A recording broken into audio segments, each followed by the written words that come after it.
Oke guys, kita lanjutkan masih dari pertemuan 5 tentang bab 3 ya. Kita akan belajar bab 3 bagaimana melakukan konsolidasi. Nah, kalau pada kali ini Pak Eci akan bahas tentang latihan bab 3 kasus soal 7 ya yang ada di workbooknya Pak Agung Dinarjito untuk AKL 1. Nah, oke, kita baca dulu soalnya. Dan kita akan kerjakan dengan menggunakan metode cost sama metode equity ya. Oke, nah sekarang perhatikan pada P. Nah, di sini soal ini soal yang lumayan sederhana ya, hanya melibatkan ini aja apa namanya? Apa ini teh? Excess fair value ya. Terus sudah gitu nanti kita akan alokasikan excess ini, kita akan alokasikan, kemudian juga kita akan hitung apa namanya alokasi pertama ya. Kemudian yang kedua kita akan hitung berapa amortisasinya ya. Oke, nah setelah itu baru kita bikin jurnalnya. Ya, kita bikin jurnalnya. Ini langkahnya ya. Setelah bikin jurnal ya, jurnal ya. Setelah itu baru yang keempat kita bikin laporan konsolidasinya. Nah, seperti itu ya. Oke, kita akan baca dulu. Pertama, PTP membeli 90% saham berhak suara dari S pada tanggal 1 Januari 2020 seharga 675.000 ya. Jika terdapat selisih investasi, maka akan dialokasikan 20% ke undervalue inventory ya dan terjual habis di akhir tahun 2016, ini mungkin 19 maksudnya ya. Dan 40% ke undervalue land dan 40% ke overvalue equipment ya dengan masa manfaat masih 5 tahun, jika masih ada sisa dialokasikan ke goodwill ya. Oke, nah ini yang perlu kita perhatikan ya. Nah oke, jadi pertama yang harus kita lakukan adalah apa? Pertama adalah kita harus mengetahui dulu berapa cost-nya. Nah cost-nya adalah 675 ya. 675.000 ini 90%. Nah ingat di pertemuan 4 kalau tidak salah kita sudah belajar bagaimana cara mencari ya, mencari dari si apa namanya? Mencari dari si goodwill ya. Ada dua cara, cara satu sama cara dua. Nah, kita makanya cara dua ya. Kalau cara satu langsung yang kita akan ambil adalah yang 90% ini. Artinya 675 nanti kita bandingkan dengan si net 90% dikali net asetnya. Gitu ya. Net asetnya berapa? Ya net asetnya nanti kita harus cari gitu ya, kita harus cari ya seperti itu. Nah, itu yang pertama. Atau cara yang kedua adalah kita, nah hasil dari cara pertama kita akan mendapatkan nilai goodwill ya berupa 90% ya. Nah, jadi ini untuk yang si controlling interest saja gitu ya. Nah, sedangkan kalau cara dua kita akan menggunakan 100 di 100% kan nanti 100 dibagi dengan 90 gitu ya. Nah, kalau dengan cara ini maka kita akan mendapatkan goodwill-nya dua gitu ya. Satu buat controlling interest dan satu lagi buat non controlling interest gitu ya. Oke, dari sini kita coba lihat. 675 100%-nya berapa? Tinggal 100 per 90 dikali 675 ya sama dengan 750. Nah, terus dari sini nilai buku net asetnya adalah 500 dan 200 ya. Oke, nah dari sini diketahui ya nilai buku net asetnya adalah 500 dan 200 ya. Berarti 700 gitu ya. Nah, kemudian berarti selisih lebihnya total eksesnya adalah 7,5 dikurang 700 sama dengan 50.000 ya. Nah, dari sini kita baca nih instruksi soalnya 20% ya ke undervalue inventory. Nah, ingat ya kalau undervalue nah berarti positif awalnya ya, nanti amortisasinya negatif gitu ya. Nah, karena ini di atas 50% maka langsung mengeliminasinya menggunakan akun real gitu ya. Oke, nah sehingga apa? Kalau di awalnya berarti positif ya awalnya ya. Berarti kalau undervalue positif ya. Nah, makanya di sini positif gitu kan. Kemudian undervalue land juga positif, baru overvalue negatif ya. Nah, di sini overvalue-nya dari si equipment ya 40%. Nah, dari sini berarti kita tinggal kalikan aja 20 kali 50 ya, 40 kali 50 sama dengan dan juga 40 kali 50 sama dengan berapa? Nah, ini ya. Ditotalkan ya, maka nanti masih dapat sisa. Ternyata ada sekitar berapa namanya? 10.000 nih total eksesnya dari fair value. Ini adalah total ekses dari fair value. Nah, dari sini kita bisa, karena ini jumlah ya, 10 tambah 20 dikurang 20 sama dengan 10.000 ya. Nah, berarti berapa goodwill-nya tinggal dikurangkan 50 dikurang dengan 10 sama dengan 40. Nah, ingat karena ini menggunakan cara 2, maka 40 ini sudah including CI dan non CI ya. Nah, gitu ya. Kalau kita mau pakai cara pertama, maka langsung nih 700.000 dikali 90 dulu ya. Nah, 390% ya berapa tuh? 7 kali 9 sama dengan 63 ya. Nah, kemudian di sini 630 ada 675 ya. Ini kan sudah 90% ya. Nah, langsung dikurang 675 ya, dikurang 630 sama dengan berapa tuh? Sama dengan 45 ya. Kok 45? 7 kurang ya 3 ya. 45. Nah, seperti itu. Nah, cuman di sini kok malah ini ya. Oke, nah mungkin agak sedikit salah kali ya. Oke, coba kita ulangi lagi. Oke guys, berarti ini kan cara yang kedua ya. Soal cara kedua, jadi di 100% kan dulu. Nah dari sini berarti 40.000 ini sejatinya sudah terdiri dari CI sama non CI gitu ya. Nah, kalau kita mau mencari berapa yang buat si CI-nya atau buat si P gitu ya, ini tinggal dikalikan aja dengan 90% ya, berarti 36.000 ya. 90% dikalikan dengan 4.000. Berapa? 36.000. Berarti yang non CI-nya berapa? Yang non CI-nya adalah 4.000 ya. Nah, jadi porsi goodwill untuk si P itu adalah 36.000 kalau dengan cara yang kedua ini, yang di 100% kan ya. Nah, ada juga cara yang pertama ya. Ingat ya di pertemuan sebelumnya. Kalau cara pertama kita menggunakan fractions-nya langsung. Berarti book value-nya 500 ditambah dengan 200, nah dikali dengan 90% ya. Berapa ini hasilnya? Hasilnya adalah 630 ya. 9 dikali 7 sama dengan 63. Nah, kemudian kita bandingkan dengan si cost-nya.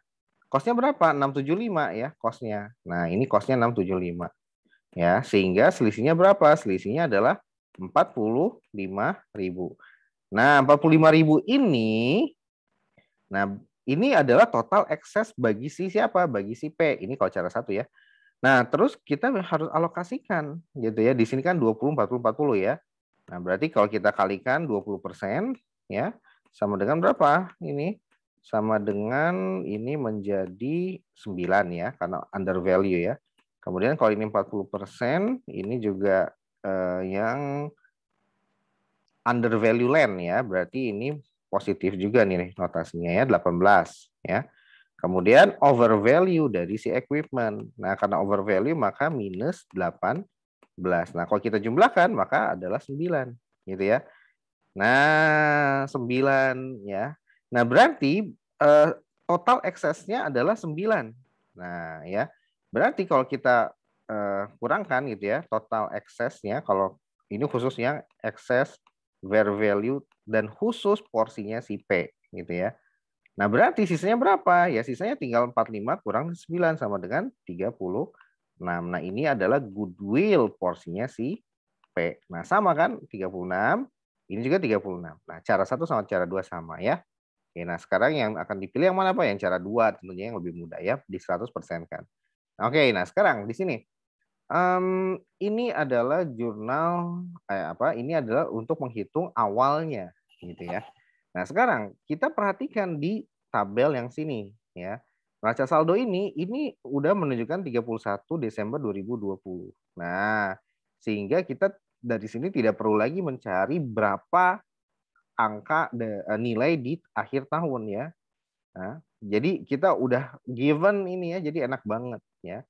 Nah, kalau kita ingin tahu, maka ini yang kuning-kuning ini ada maknanya, ya. Kalau kita ingin misalkan gitu ya, yang ininya nanti di soal ujian ini kosong ya.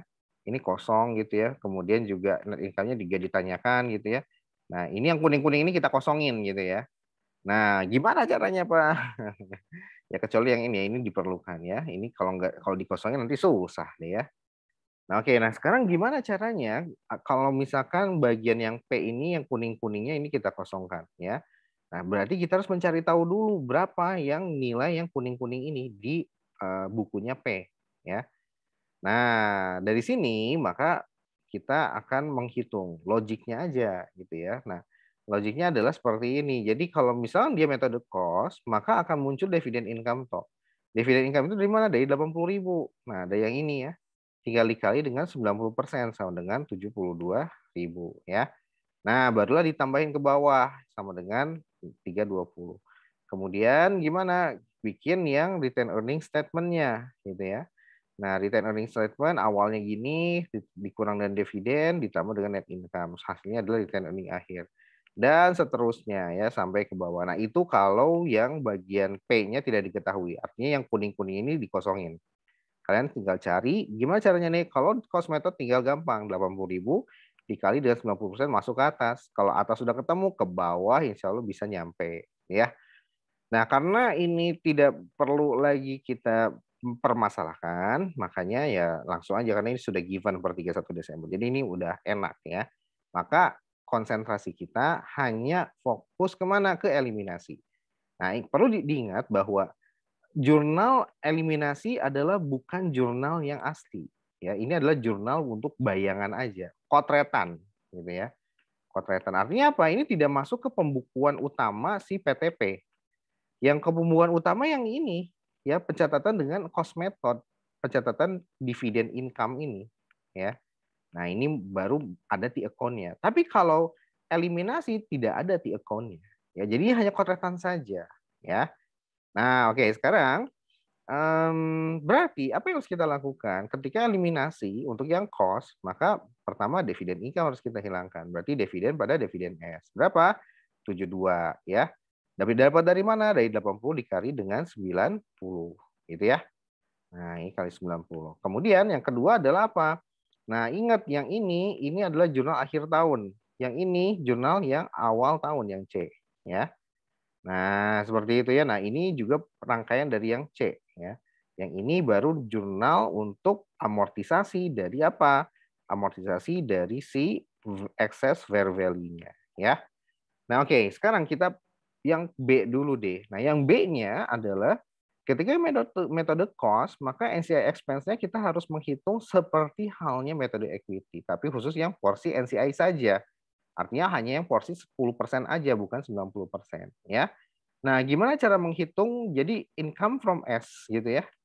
Nah, kalau income from S itu kan berarti ini 90%. Nah, kalau NCI itu diganti bukan income from S tapi NCI expense dan nilainya adalah 10%. Nah, logikanya sama aja dengan cara menghitung income from S gitu ya. Nah, gimana Pak? Ya udah, karena ini ada excess, nah mana yang akan kita amortisasi? Nah, ini inventory diamortisasi. Ya, kemudian land enggak ya. Jadi cuman inventory sama equipment aja. Ya, karena land tidak memiliki masa manfaat ya. Ya udah, berarti yang satu under value, yang satu over value ya. Maka gimana? Ya langsung berarti untuk mencari income from S ini tanpa dikurangi dividen ya. Tanpa dikurangi dividen. Kenapa? Karena kalau kita menggunakan equity method, pencatatan income from S itu pencatatan dividen itu bukan cash pada income, tetapi cash pada apa? Pada investment, gitu ya. Nah, sehingga untuk mendapatkan income from S tidak perlu dikurangi dividen ya. Kalau mencari investment baru harus dikurangi dividen ya. Ya udah kalau gitu apa? Ya tinggal amortisasinya saja kalau gitu, inventory dan equipment. Ya udah langsung deh. Kalau diamortisasi, ingat ya under value berarti awalnya positif, berarti nanti negatif ya ketika diamortisasinya. Makanya ini negatif ya. Nah, terus kalau over value awalnya minus, berarti nanti ketika diamortisasi menjadi positif. Tuh, makanya di sini positif ya. Nah, positif 10% dikali dengan berapa? Dikali dengan si eksesnya ya. Eksesnya adalah minus 20 dibagi dengan 5. Sama dengan berapa? Sama dengan 5 berapa ini teh? Ya, tinggal dihitung lah ya. 20.000 bagi 5 4 kali 10% sama dengan 4.000 ya. Nah, seperti itu. Sehingga gimana Pak? Sehingga ya udah tinggal ditambahkan aja gitu ya. Berapa net income-nya? Net income-nya adalah yang ini ya. Net income from S ya, 140.000. Ya, dikali 10% dikurang dengan si amortisasi dari inventory dan amortisasi dari si equipment ya. Nah, udah hasilnya adalah berapa? 13.400. Nah, ini baru nanti kita alokasikan ke dividen berapa? Ya, ke dividen kita hitung dari sini ya. Kali 10% ya, 10% sama dengan berapa? 8.000. Nah, 8.000 sisanya baru masukin ke 5,4 NCI yang akhir nih yang ini. Ya, seperti itu. Oke, nah itu mudah saja ya, jadi nggak begitu susah. Nah, sekarang kemudian kita akan menghapus saldo awalnya. Ya udah tinggal share capital ordinary ya yang ini 500.000 ya. Kemudian juga return earnings awal ya, return earnings awal itu yang ini 200.000 ya, baru pada unamortized access. Unamortized access totalnya adalah 50.000 ya. Ini masukin sini. Ya. Nah, baru gimana Pak? Baru tinggal dikali 90% ya. Ini semua di total, nanti dikali 90% hasilnya adalah 675. Dikali 10% hasilnya adalah 75.000. Nah, gitu cara cepat menghitung berapa jurnal eliminasi yang harus dibikin untuk yang menghapus saldo awal dari return earnings dari CS ya. Nah, seperti itu. Nah, kemudian eksesnya ini kita balik gitu ya. Kita alokasikan kemana sesuai dengan si keterangannya. Ya, berarti ada inventory gitu ya. Kemudian juga ada di sini ya, inventory, land, sama equipment. Ya. Ya udah, dan di sini ada goodwill 40.000 ya. Ya kita bikin aja berarti 10, 20, 40 ya, equipment ya karena overvalue pada apa? 50.000. Nah, perhatikan ya teman-teman ya di sini ya, ada suatu rahasia bahwa ketika jurnal eliminasi ini tidak lagi dikalikan dengan 90%, tidak lagi dikalikan dengan 90%. Kenapa? Yang dikalikan hanya NCI expense-nya saja. Kalau equity nanti income from S-nya saja. Ya, tapi kenapa? Karena income from S sama NCI expense ini akan merupakan real account ya atau jurnal asli ya, dan itu akan memiliki T account ya, seperti itu. Nah, kalau yang eliminasi tidak memiliki T account, ini hanya kotretan saja ya, hanya kotretan. Siapa yang bikin? P yang bikin. Nah, seperti itu. Nah, kemudian setelah itu gimana Pak? Ya sudah. Artinya apa? Artinya kalian bisa perhatikan di sini kalau kita mencatat akun real maka 10% NCI-nya. Nanti kalau equity method income from S 90%. Tapi ketika kita melakukan eliminasi ya, eliminasi dari si apa namanya? Amortisasi ekses ya, itu tidak dikalikan dengan 10% tuh, atau tidak dikalikan dengan 90% ya. Nah, ini kan lihat nih, ini kan kayak gini ya. Nah, ini kan miliknya yang apa namanya? Equipment ya. Kemudian yang satu lagi ini milik si inventory ya. Kemudian satu lagi itu milik si equipment ya, seperti itu. Nah, jadi agak sedikit berbeda ya guys ya, seperti itu ya. Kenapa? Ketika eliminasi digunakan full account, jumlahnya 100%. Tapi untuk menghitung jurnal real itu tidak 100%, tapi dikalikan dengan persentase kepemilikannya ya. Nah, itu aja sih yang pasti diperhatikan ya. Kadang mahasiswa pada bingung, Pak, kenapa yang ini nggak dikali 10%, 90%, Pak? Jawabannya karena ini cuma korekan saja ya. Kalau akun real baru dipakai 90%. Gimana akun realnya Pak? Nanti income from S. Nanti akan ada di bab yang equity method ya. Nah, seperti itu. Nah, sekarang bagaimana apa namanya setelah itu gimana Pak? Ya, setelah itu ya sudah ya. Dari sini kita apa namanya sudah beres ini untuk tahun pertama ya, untuk tahun pertama. Ini yang equity yang cost method ya. Tinggal di plotting aja jurnal-jurnalnya ke bagian yang sini ya. Seperti itu. Nah, silakan dicoba dan mudah-mudahan bisa dimengerti ya. Nah, terus yang kuning-kuning ini gimana nasibnya Pak? Ya ini mah biasa aja. Biasa aja lagi. Nah, tinggal dijumlahkan ke bawah. Ini jumlahkan ke bawah ya. Kemudian juga ini yang return earning statement ya, begininya dapat dikurangi dividen. Nah, nanti ini tinggal pindahin ke sini gitu ya. Hasilnya adalah return earnings akhir. Nah, baru cash dan sebagainya. Nah, baru kita berhenti di sini ya. 675. Dapat dari mana ini, Pak? Ya, banyak ya, panjang. Karena dia metode cost, ya sebetulnya kalau metode cost tetap ya nilainya ya, tidak berubah. Nah, itu dia ya. Tapi kalau nanti kalau metode equity ini panjang nih, tidak seperti ini ya. Seperti itu. Nah, terus gimana Pak? Ya udah kalau metode cost dibiarin aja, akan tetap sepanjang waktu. Tinggal ditambahin ke bawah hasilnya 2,1 ya. Nah, nanti diperoleh lah berapa return earnings akhir ya. Return earnings akhirnya kita turunkan dari atas. Nah, ke bawahin sini ya. Nah, kayak gitu. Dan tinggal jumlahkan, ini hasilnya pasti sama. Ya udah, kalau ini udah balance, berarti ketika memindahkan jurnal eliminasi ke samping pun harus balance bawahnya ya. Sehingga nanti konsolidasinya pun akan balance. Nah, gitu ya. Nah, itu kalau cost method. Bagaimana kalau equity method? Nah, kalau equity method pada dasarnya, kalau konsolidasi, itu dilakukan dengan equity method. Ya. Nah, kalau equity method sebetulnya logiknya lebih gampang ya. Nah, di sini kan ada goodwill ya. Goodwillnya kan seperti yang sudah dicari di cost method ini ya. Nah, kita harus menghitung yang namanya apa. Nah, alur prosesnya kita mulai dari yang sebelah kiri sini. Ya. Ini 140.000 diketahui dapat dari atas gitu ya. Dan karena ini masih tahun pertama, masih enak ya. Masih kita bisa mengikuti alurnya ya. Terus gimana Pak? Kita memunculkan income from S. Dapat dari mana? Nah, 140.000 dikali dengan 90% ya. Dikali 90%. Nah, apakah ditambah dividen dikurangi dividen Pak? Tidak. Kalau income from S tidak dikurangi dividen. Kalau investment in S baru dikurangi dividen ya. Kenapa? Ya karena rumus dividen itu kan jurnalnya cash pada investment kalau equity method ya. Nah, sehingga tidak ada sangkut pautnya dan income ketika menerima dividen. Nah, that's why tidak dikurangi ketika mencari income from S ya. Nah, oke, kemudian gimana Pak? Ya sudah, kalau kayak gini ya, alur prosesnya berarti dari sini ya. Nanti kali 90% naikin ke atas. Nah, cuman apakah begitu aja? Ya enggak juga. Kenapa? Karena ada yang namanya excess fair value dan ada namanya amortisasi dari excess tersebut. Nah, karena tadi ya bahwa land ya sama goodwill nggak diamortisasi, maka yang tersisa tinggal apa? Tinggal inventory sama equipment ya.